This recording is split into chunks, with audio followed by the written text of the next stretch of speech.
dispense on the whole issue surrounding Chapter 6 that have been raised by Honorable Robert Boy and my good friend Honorable Ichongo and Honorable Opio and I. We've come from a very divisive phase in the politics of our country. Most of us were players in that contest for a long time. And for myself, this contest was, or this participation was way even before I became a member of parliament, since I came back to this country in 2007. So I've been around for around 15 years. I was also around before even I went into professional practice.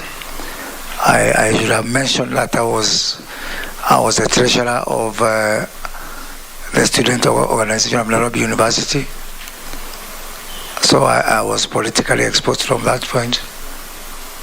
And I grew up under the wings and tutelage of Kondele I and Raila Odinga. So from the onset, I was weaned and grew up at the time that we were agitating for multipartyism and democracy in this country. That kind of a background at a very early age, because I started working with the team of Matiba and Jaramogi. I was part of the Sabasaba movement. I was there at Kamukunji when we were fighting for removal of Section 2A when I was only 21 years old. And as a participant, we've been involved in, yes, very divisive moments. And the division that characterized this country also shaped many people. So that's a reality. It can only be my hope and desire that all of us collectively will be able to see a Kenya that now, because that is now, we're talking about 30 years, that you can be able to graduate into better political culture that is more issue-based, that is not personality-based. Within those 30 years of divisive politics, we've all collectively said things and done things which to each other we need to have a moment of repentance and forgiveness against each other. And that is not just to me, that is to many political players in this country. So let me say that any perceived extremism or divisiveness on my side has been shaped by the kind of political culture we've had.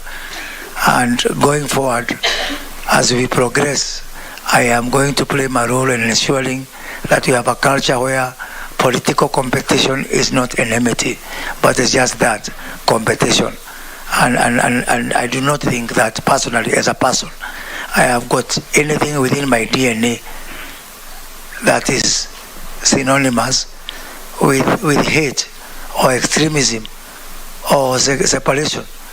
I have been in this parliament. I enjoy very cordial relations with most of these members, good moments and bad moments, and with most political players. And so I to answer the question of the Honorable Robert Boy, I think I passed that master of Chapter 6 that would enable me to play my role in taking this country forward. I am cognizant and aware of the accusation by one of the affidavits that was received about having accepted to receiving a bribe. And I think that matter was taken out of context. I was called upon to explain my comment by the Speaker, and the Speaker did point out to anything within my comments that was deemed to be external, and the Speaker ruled on that matter. Whatever I said that was outside, including some comment that was not very good to my friend Junet, whereby I actually said that comment confusing our social life outside with life inside Parliament. But I would say that I was called upon by the Speaker to explain. I explained, and in my honest and humble opinion, that matter is spent and is res judicata. And that's what I can say about it. To answer to Honorable Opio and I's, again, as you say, collectively misunderstood.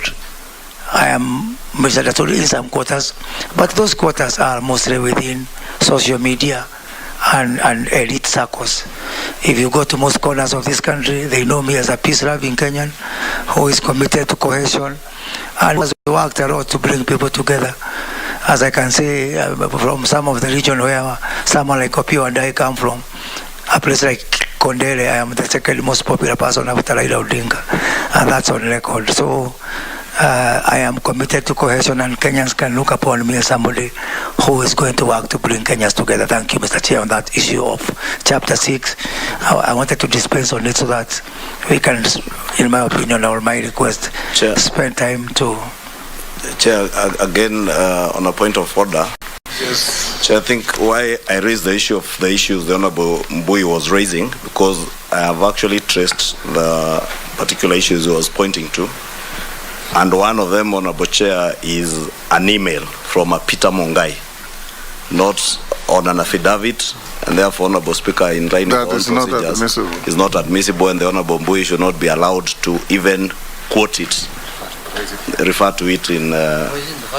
There should be a mistake from the clerk's office, because anything on email that is not an affidavit, Honorable Speaker, I think should guide us on whether we should be referring to emails, because nothing stops any member of the public from making whatever manner of allegation, and those are the things that the Honorable Mbui was referring to.